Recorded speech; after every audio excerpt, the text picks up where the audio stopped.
Well, we've been in this series called Living Rich. And again, I hope that you have your notes ready for just this morning. There's this expression that we use in our culture. It's one that you've heard, we've all used a bazillion times, this expression of diving into the deep end. It's what we say when we want to shed light on a conversation that's getting pretty serious. It's getting serious pretty fast. We use this kind of statement when we want to communicate something important, and we kind of don't want to have there be a lot of runway to the conversation. You just kind of want to get right into it. But again, it's not just about trying to save time and be efficient. It's also about trying to get at something that we often avoid.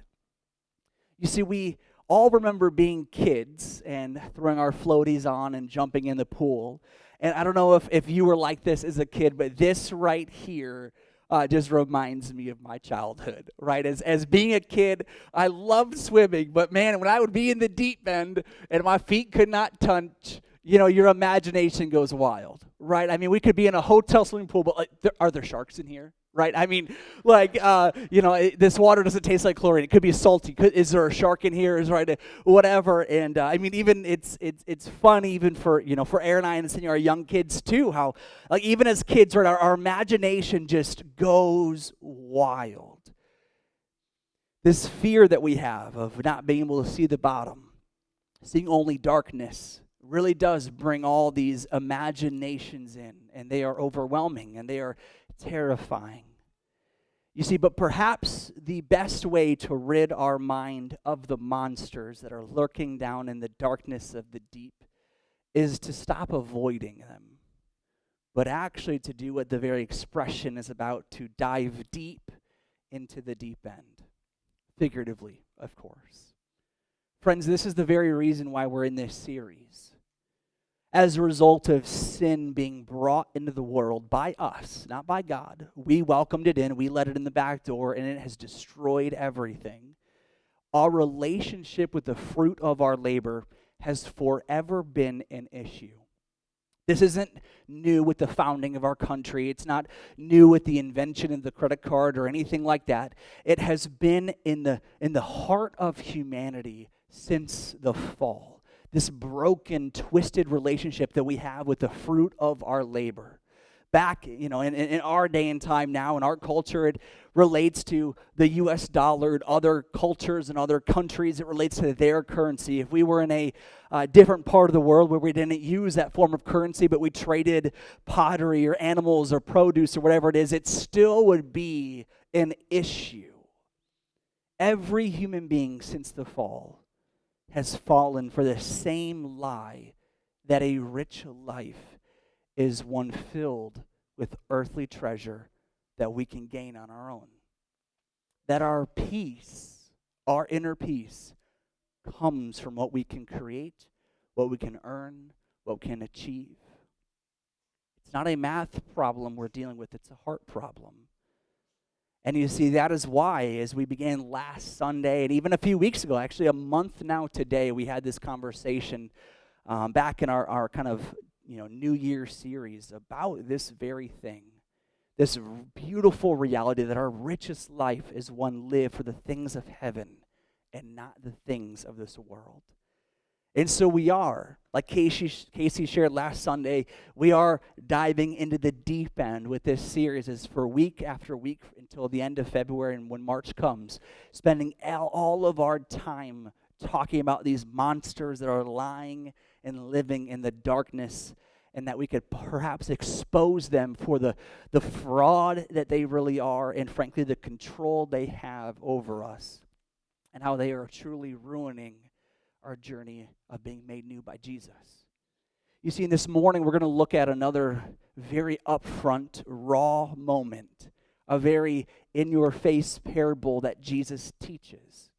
See, it comes in Luke chapter 12, and we read about this kind of time where Jesus is standing with a large crowd of people. These are people from all over the place, people of different backgrounds and different, speaking different, languages. There are people from all different contexts who are together. Some of high levels of profession, some who are your ordinary Joe. All of them are together, and they're listening to Jesus just confront so many cultural myths and disbeliefs. He speaks for a moment about this issue of hypocrisy and religious hypocrisy. And I could just imagine if we were there kind of watching the crowd, right? Jesus is calling out, he's chastising these religious hypocrites. Everyone's like, yeah, you get them, Jesus. Like, yeah, rip them a new one. Like, yeah, get those Pharisees and those Sadducees, those people who think they're better than everybody. Yeah, get them. We see as Jesus is still teaching, he's still talking, there's this young man who calls out. And what's fascinating is that he doesn't ask a question. A lot of the times people say, Jesus, what about this? What does this have to say? Or Jesus, how would you respond to this? He actually calls out. I mean, just picture this moment, right? You're with this crowd, and kind of the cheering has calmed down from Jesus kind of speaking to all the chastising of the hypocrites. And then this guy speaks and says, Jesus, can you do something for me? I need you to actually call out my brother. Just grab a hold of this moment of like, man, things just got awkward really fast. Because actually in verse 12, this is Luke chapter 12, verse 13, it says this, again, in the middle of this time, it says, then someone called from the crowd, teacher, please tell my brother to divide our father's estate with me. I mean, imagine you're there, and you hear this happen, and your eyes are just like, hurry up, get the camera out fast. This is some like real life drama. We gotta catch this, right? Because no one's gonna believe when we talk about this later. It's fascinating, according to kind of Jewish customs, is that whenever a man would pass away, all of his possessions, everything that he had, would go to his sons, and the oldest son would get a double portion of what all of the other sons get. And so if in this situation he had two sons, all of his things would be divided up into kind of 3 equal shares, and the oldest would get 2 and the younger brother would get 1. It was just how life was. But this guy comes to Jesus, calls him teacher, which means rabbi, and rabbis in that culture, they were voices of authority, and says, Rabbi, this my brother of mine, and I wonder too if his brother was right there. I'm just kind of using my imagination a little bit, because he doesn't say, Jesus, would you go do this for me? Would you go to my home and say this? He says, would you tell my brother? And I have to imagine that he's standing right there. Like, would you tell my brother? And just like everyone looks at him and like, whoa, this is intense. What is Jesus going to do? Would you tell him to give me what I'm owed? And now everyone is quiet. You could drop a pin and hear it. Listen to what Jesus says first in verse 14. Jesus replied, friend, who made me a judge over you to decide such things as that? Then he said, beware, guard against every kind of greed. Life is not measured by how much you own. It's fascinating. Jesus actually, at the start, doesn't even address either of the brothers. He doesn't say anything about the inheritance that he believed to be owed. He doesn't say, he actually does what Jesus does, and he goes on to share a parable next. And he shares a story. Like all of the other stories, there comes a very uncomfortable twist. He begins his story in this way in verse 16. It says, then he told them a story. A rich man had a fertile farm that produced fine crops. He said to himself, what should I do? I don't have room for all of my crops. Then he said, I know, I'll tear down my barns and build bigger ones. Then I'll have room enough to store all my wheat and other goods. And I'll sit back and say to myself, my friend, you have enough stored away for years to come. Now take it easy, eat, drink, and be merry. And now people kind of are expecting next that this is a moment where God is going to kind of like celebrate. But this moment, because in their minds, very much rooted in this culture, they believe that when someone is prosperous, it means God loves them more than everybody else. That God must be really proud of that guy if his field is doing better than my field, and he is just so successful. And so everyone's thinking like, man, God's gonna just talk about how proud he is of this guy, and how he is so highly favored, how he is such a good person of faith. Like they're just expecting all of that now to come out of Jesus' mouth. But instead, he says this in verse 20 as he closes the story. He says, "But God said to him," the farmer, "You fool, you will die this very night. Then who will get everything you worked for?" He doesn't celebrate him. Calls him a fool. And now I just picture everyone's jaws are dropping. And Jesus closes this moment. In verse 21, he says, "Yes, a person is a fool to store up earthly wealth, but not have a rich relationship with God." Wow. Now go back to picturing the brothers. Go back to picturing as if you were there, a part of that front line, front circle that's around on the edge of the crowd, and hearing all of this. Now ask this question: which of the two brothers was this story for? Friends, it was for both of them. Greed is another subtle feeling we experience that stems from our broken relationship with money. It is this hunger inside of us for more. And for nearly all of us, it seems innocent. It seems okay. We think of greed as this issue for extremely wealthy people who just want more and more and more, that it's impossible for the rest of us at all to experience greed. But if greed is wanting more than you need, then how can it be for the rest of us who are living paycheck to paycheck? How is it even possible for us to experience this, or if that to be true about us? You see, Jesus uses this moment with the two brothers to teach everyone what greed looks like in our heart and in our broken relationship with money. It's obvious for the older brother who is hoarding what he should be giving to his younger brother. But you see what Jesus is very much getting at under the surface is he's hoping people would read between the lines, is that for the younger brother, it would be greed that would make him angry. It would be greed that would make him bitter and vengeful towards his older brother, and even towards his own father and other family. It would be greed that would make him unwilling to forgive and hold a grudge that would perhaps last the rest of their life. Greed would be the very thing that would convince him that his only ticket to having a good life is to get his inheritance from his older brother. Greed, you see, would destroy them both, and that is what it does to us. We have to understand this very, very intense reality that it is subtly sabotaging our rich life in Christ by whispering to our ears that we need just a little bit more to be happy. We need a little bit more to have that peace in our life, and peace that everything is going to be okay. You see, even in the parable that Jesus tells, greed is so subtle that when it even comes out into the expressions in the life of the farmer, you don't even notice it until God's voice back to him, calling him a fool. You see, because understand, as we go through it, there's layer after layer of this message about greed that Jesus is truly trying to teach us.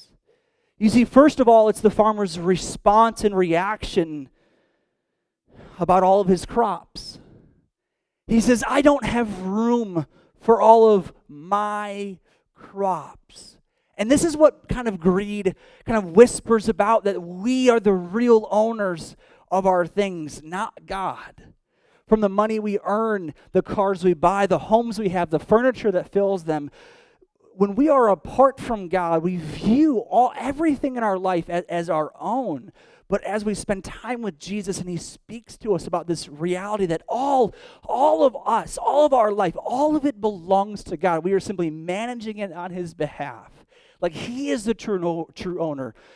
Everything belongs to him. And we're just kind of here as renters, renting this time and what he allows us to have. You see, and we know this, like we say it out loud. We believe this as Christians, people following God. We say this and we cheer it on. But man, there is a lot of tension of really embracing this. You see, I think of Abraham in the Old Testament when he had his son Isaac. The Lord says, your son belongs to me, right? Abraham, yes, my son is yours. My son, he's a gift of your promise. He's my son, but he is your son first. Okay. Now bring him up to the mountain, and I want you to sacrifice him to me. So Abraham does bring him up the mountain. They prepare a place for it to all happen. And do you notice that it's not until Abraham is bringing the knife down? It's not in their hike up. It's not when they're piling and building the altar. It is when the knife is actually on its way down that God says, stop. You see, for a lot of us, we talk about, yes, Lord, all of this is yours. Yes, everything in my life belongs to you. But how much of that is us just talking, and we never really actually find ourselves in a moment where we are actually bringing down the knife of sacrifice? Or perhaps we're saying yes. I've heard one pastor say, perhaps we are saying yes to God. But really in our hand, we're holding a rubber knife. We're holding a dummy knife. We're holding one from Hollywood that as soon as it pierces, it just goes right in. One of my favorite stories of financial obedience is from a young couple who nearly 30 years ago, they had gotten newly married and they were chasing after Jesus, and they were young and they were in love, and they were living on love back in those early days. They had all but 2 pennies to rub together, and that was their life of slowly kind of building it together as one. And after a few years of marriage and kids, they end up selling their first home, and they pocketed nearly $50,000 from the sale of their first house. And this is, again, back in the 90s. That's a lot today. Back in the 90s, that's a lot 30 years ago. They're looking forward to maybe getting to put this on a bigger house, maybe buy a large home out in the country, one with more bedrooms for all the kids to be in. Maybe we could finally buy a new van or a new truck. Maybe we could finally do some of these things. But then God grabbed a hold of their hearts and said, I want you to use this to start a new church. And while many people thought that they were crazy, they were convinced to their bones that this was a voice and a direction from God, and so they were obedient and did it. As people of faith, we don't see anything as our own. We ought to see it for what it is, and the fact that it all is God's. Tithing is not me paying God 1/10 of my money. It's returning a portion of what he's allowed me to manage. Being generous and helping those in need is not us sacrificing for God. It is us being obedient to God. And in the same sense, in the way we have fun with our money and buy nice things and enjoy life, all of it must be out of obedience to God, because it truly is his. And this is the next error that happens in the story of the farmer, because he responds and he says, I know what I'll do. I'll tear down my barns and build bigger ones. He never has a moment where he asks God, what do you want me to do? But you see, this is what greed does. It whispers to us that we know better than God for what we should do with our money.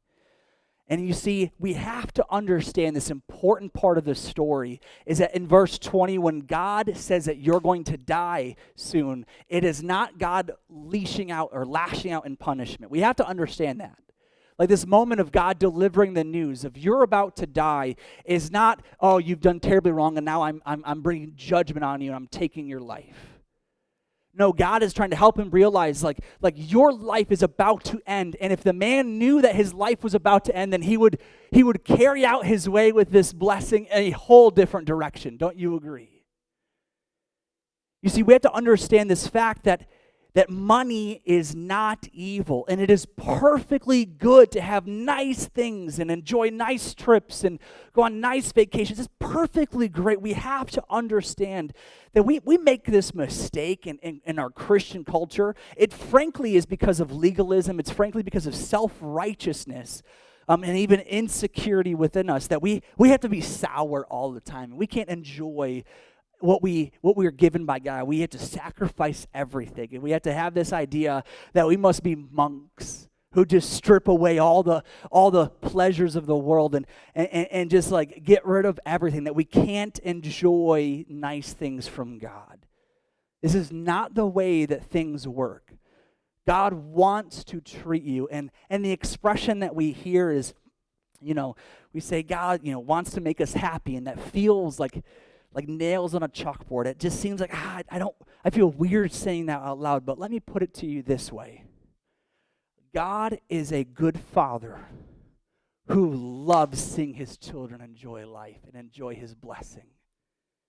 I don't think God would have made the Grand Canyon and the beaches of Cancun if he didn't want us to enjoy them and take in the sun. I don't think God would have given us the intelligence to build roller coasters and event equipment to let us go skydiving if it were evil, right? I don't think God would have given us the endless world of animals and fish and plants and spices to make amazing food, such good food. I mean, let's be honest, because the best part about vacation is going out to eat, right? I mean, that is the best part of going anywhere, is like we just are trying to find the good restaurants and just go there. Like that's the best part about traveling. But you see, we have all these things, and God wants to see us enjoy. There's nothing wrong with being successful. It's nothing wrong with working high-paying jobs or building great businesses that thrive and grow. None of that is evil. We have to dispel this myth, but we have to. We have to be people that ask God for his direction. I mean, because how about even in our own house? When we make a budget for a month, even if we do make a budget, like, is there ever a moment where we ask God, is this what you want? Like, is this what you would want for us for the month of February?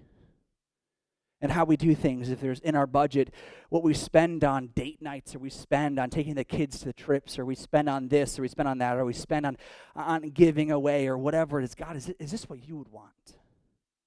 Like, do you approve of this? Do we even have that conversation with God?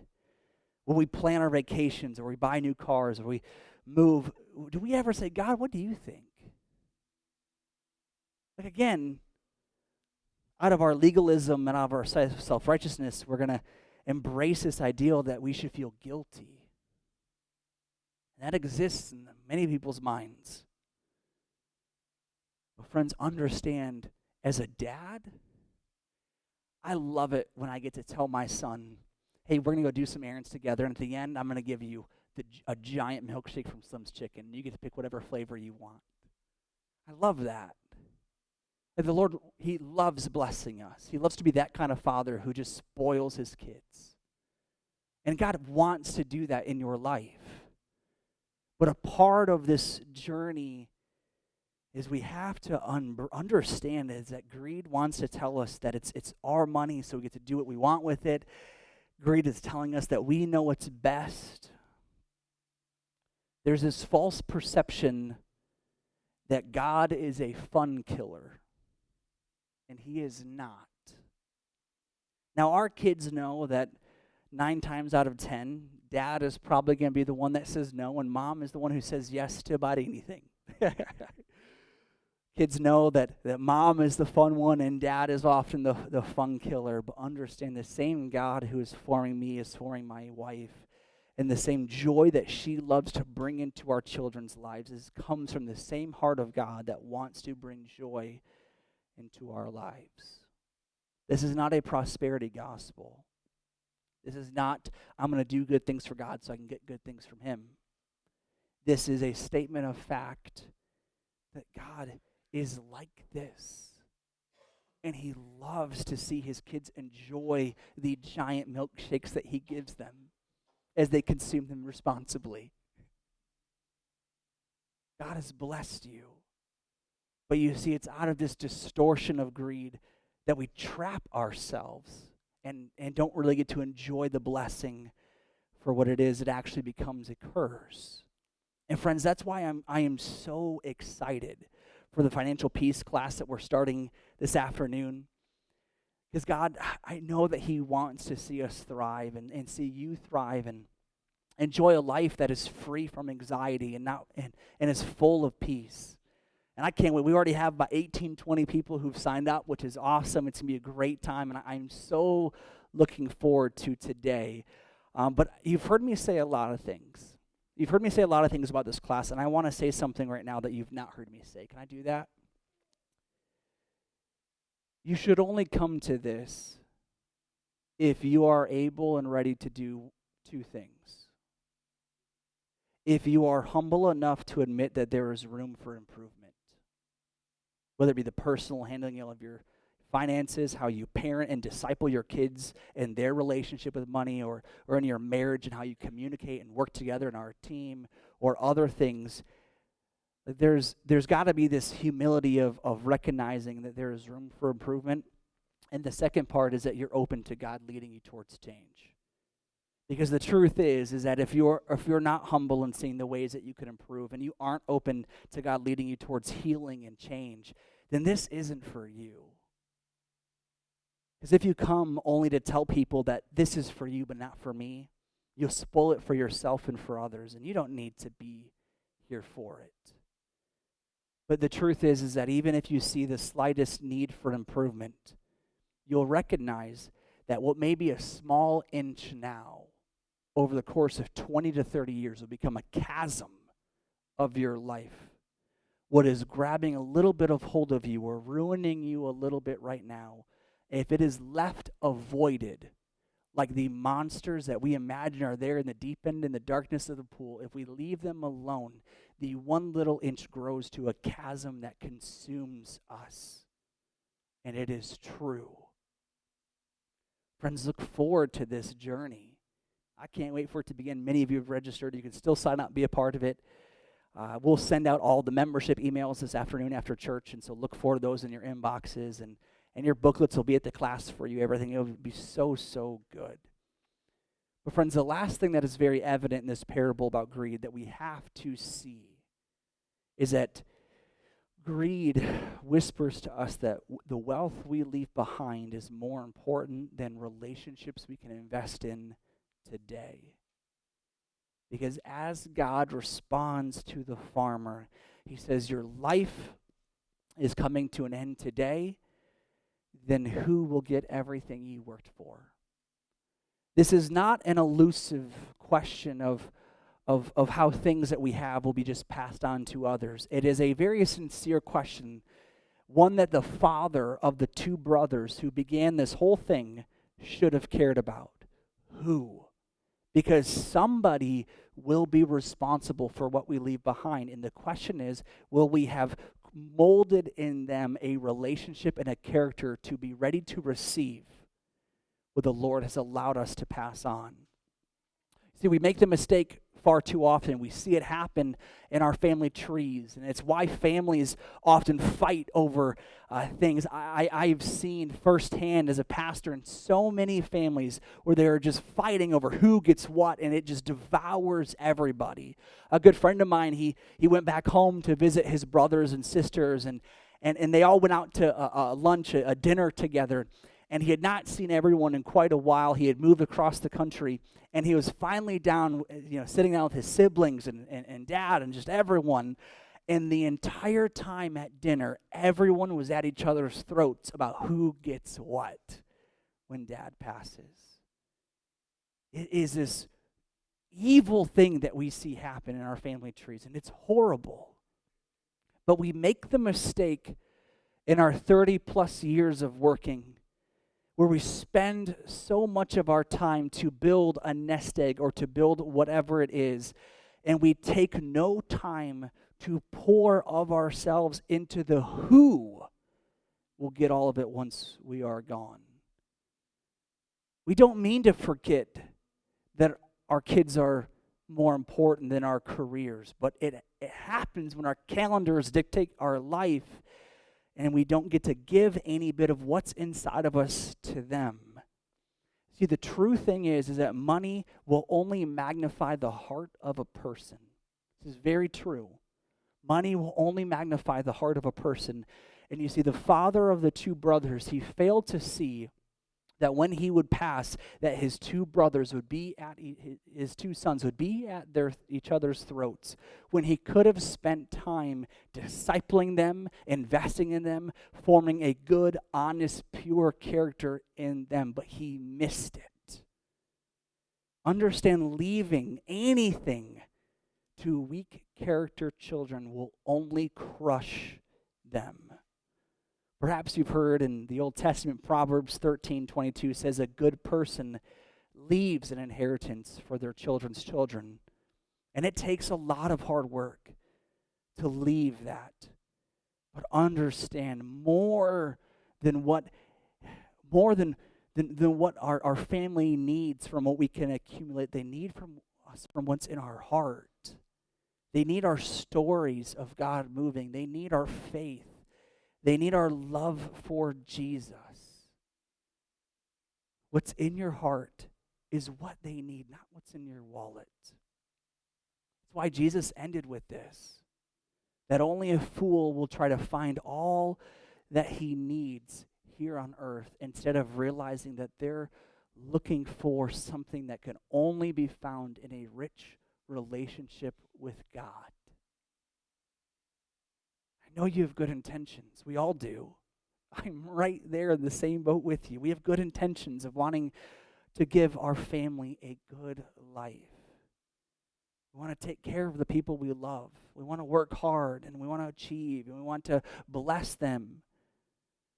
We can do all of that, but we can never forget that the greatest thing that we can give them is our love, God's love. It's us.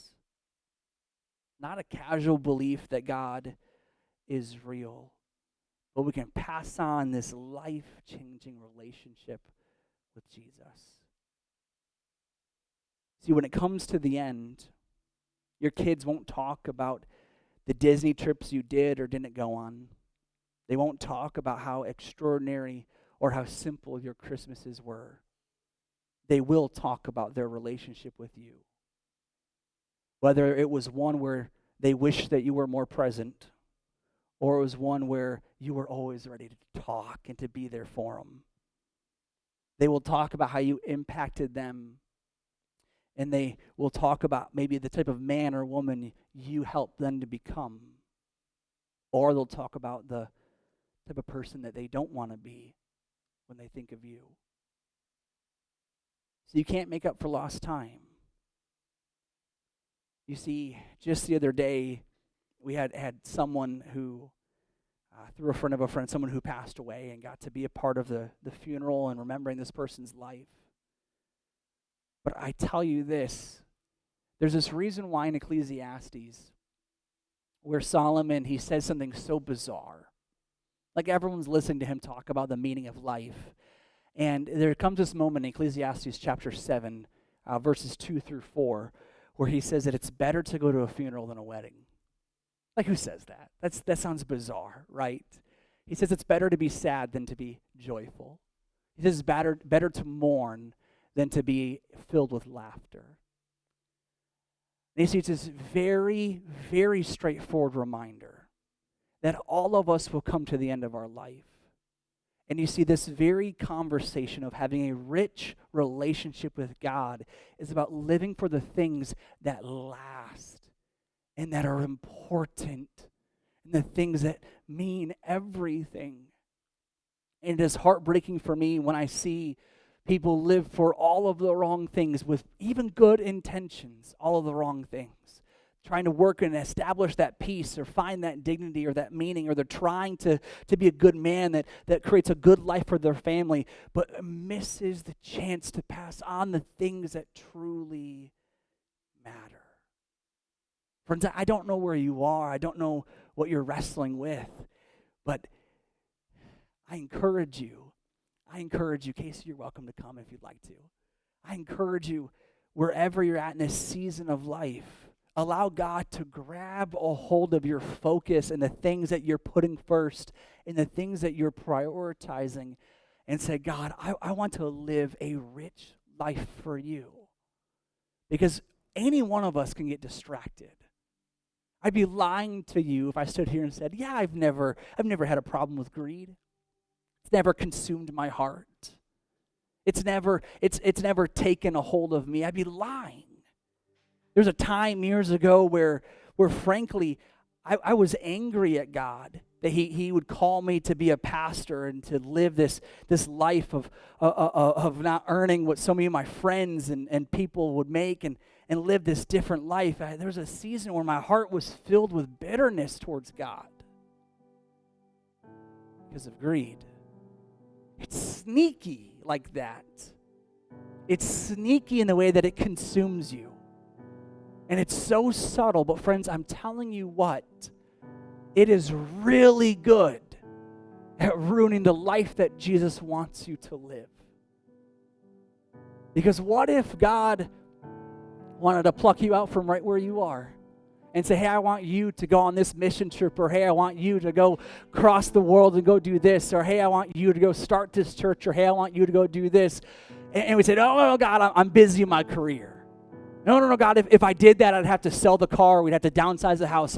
God, if I followed you in this, I'd have to change so much of our physical life. Our Christmases would be simpler. If I quit my job and invested more in my kids, we couldn't afford. We have to downsize our home, and we have to move. Lord, you know what you're asking me. But it is the voice of greed on the other side that is knocking and saying, you know what you're going to lose. You know what it's going to cost you if you follow Jesus in this way. And that is why God is calling out this part of our human experience and saying there's more to live for. More to chase after. So I don't know where you are. I don't know what you're wrestling with, but I just invite you to ask God, Lord, expose this inside of me. Help me to see where greed is, this voice that is whispering in my ear, and I don't even see it. Ask the Lord, help me to see the things that I can't see about my life. Because I want to live for you. I want to storm the gates of hell. I want to run in with a water gun and just spray on all the fire of evil. I just want to join you in that, Jesus. But how is my love for work and my love for money, my love for the things of this world, how is that sabotaging me joining you in the purpose of my life? Whether it be in this season, in the decade that you're in, or it be what God is wanting to do in you from now until the day you join him in heaven. Because friends, it is not too late. It is not too late to turn the corner. And so I urge you, bring those things to Jesus and say, Lord, help me just to follow you closer, to be more obedient, to see all that I have is really yours, and help me, Lord, to ask for your input, ask for your wisdom, ask for your direction in all this, because, God, I want to simply to be obedient to you. Why don't you stand and join me right now, and we're going to sing a song, and it's perhaps one that you're very, very familiar with. the song about It Is Well, speaking to this peace inside of us that we really want the Lord to bring about in our soul. Friends, this peace that you're longing for is not found in higher achievement. Those things are good. Chase after them. Do them for Jesus. But we won't find peace and dignity. We'll find an endless loop of chasing our tail and never finding what we're really searching for. But friends, may we, as we sing this song, be reminded of where our peace comes from. That our peace comes from Jesus. Amen? Our peace comes from following Him and living for Him and having a life that is fully surrendered to Him. Pray with me.